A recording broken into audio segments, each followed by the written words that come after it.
How's it going, everyone? I hope you're having a wonderful day. We got some patch notes for the mid-season 1.5. We got a few buffs here and there, some slight nerfs, but mostly buffs all around for 3 specific characters: Cloak and Dagger, Iron Man, and Human Torch.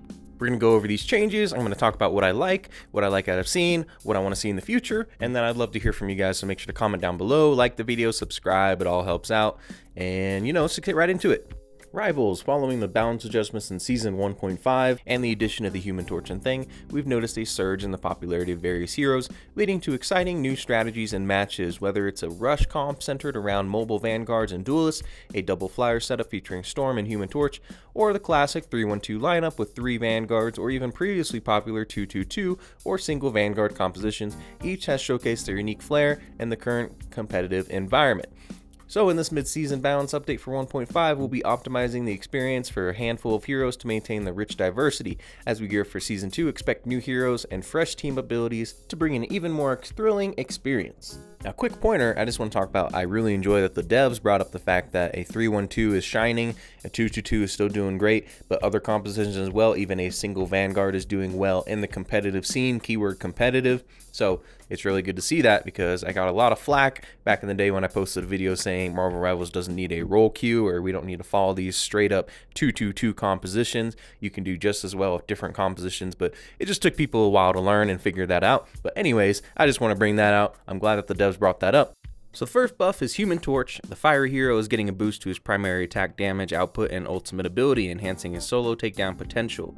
Increase fire cluster projectile speed from 120 meters a second to 150 meters a second, and projectile count from 12 to 14.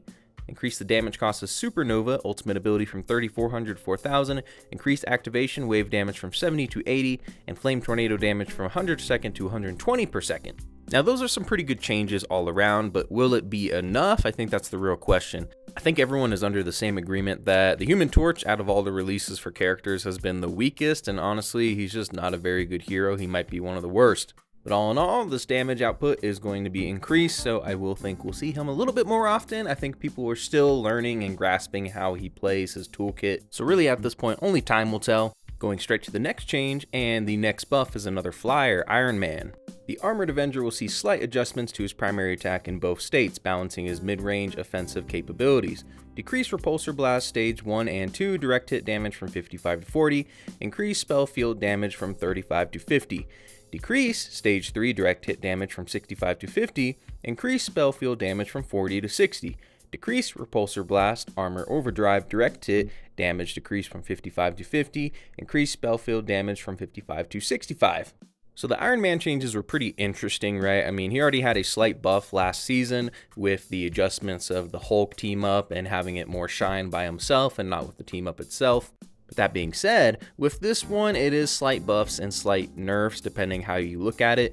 Direct damage is going to be nerfed, but if you're not hitting your shots all the time, the splash damage, which is the spell field damage, that's going to get a pretty slight increase. So if you're not hitting your shots, or if you're just splash damaging other people around the target that you're hitting, he's going to be a lot more pivotal, and I think this is a good change overall. I think he's already pretty good spot, so we're going to see a lot more Iron Man in the future as well. I already said it this last video, but heed my words, the Flyers are going to be coming in hard at this midseason or near the end of the season, guarantee it. And the last change we're going to see is Cloak and Dagger. The Duality Duo will see improvements in their healing abilities, making them more versatile for various team compositions. Increase the healing effect from Light Force Dagger on hit allies from 10 to 16, reduce the spell field healing amount generated by the hit from 18 to 16. So a slight buff to the healing output of Cloak and Dagger, at least the regular projectiles that you throw out on your teammates. So after the most recent patch notes, getting a big nerf on her ultimate ability has definitely made a lot of the other strategists shine a lot brighter. Her ultimate not stacking anymore and coming out a lot faster definitely puts a pretty big toll on her. And when you look at Luna, who just has better healing, or Sue, who can pierce through all her allies and enemies at the same time, their healing output is just arguably better. So all in all, this is a good change for Cloak and Dagger. I think her regular healing output was a much needed change. But that just about covers this update, the patch notes for the mid-season 1.5. Let me know what you think down below. Leave a comment what you think about all this. I think there's some solid changes all around. Nothing too crazy, but enough to at least, keep the game changing ever so slightly. But otherwise, I hope you guys have a good rest of your day. Enjoy the day. Like the video, subscribe, comment. It all helps out. I will see you guys in future Marvel Rival videos. Bye-bye.